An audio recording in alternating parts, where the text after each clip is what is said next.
আমাদের এলাকায় না একটা নতুন বিরিয়ানির দোকান ওপেন হয়েছে, তো সেখান থেকে অর্ডার করা হলো হান্ডি বিরিয়ানি।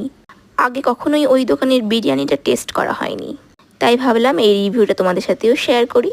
সত্যি কথা বলতে ভাবিনি নতুন দোকানের বিরিয়ানিটা এত ভালো হবে। বিরিয়ানির পরিমাণটা অল্প মাত্রায় হলেও খেতে কিন্তু দুর্দান্ত ছিল। যদি বলি ফেভারিট তালিকায়, বিরিয়ানি কিন্তু আমার প্রথম নাম্বারেই আছে।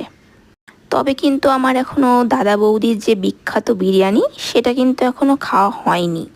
তো যাই হোক, কোনো একদিন যদি আমার ভাগ্যে জোটে তো সেই রিভিউটাও আমি তোমাদের সাথে শেয়ার করব।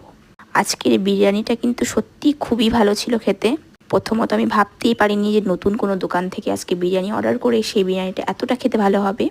তোমরা দেখতেই পাচ্ছ যে চিকেনটা কতটা নরম ছিল, হাত দিলেই যেন একদম খসে খসে পড়ে যাচ্ছিল। আর সত্যি কথা বলতে কি বলো তো, আমার চিকেন বিরিয়ানিতে না চিকেনের থেকে বেশি কি ভালো লাগে বলো তো খেতে, সেটা হচ্ছে আলু। যাই হোক, এক একটা গরজ যেন অমৃতর মতো লাগছিল আর মুখে দিলেই যেন একদম গলে যাচ্ছিল।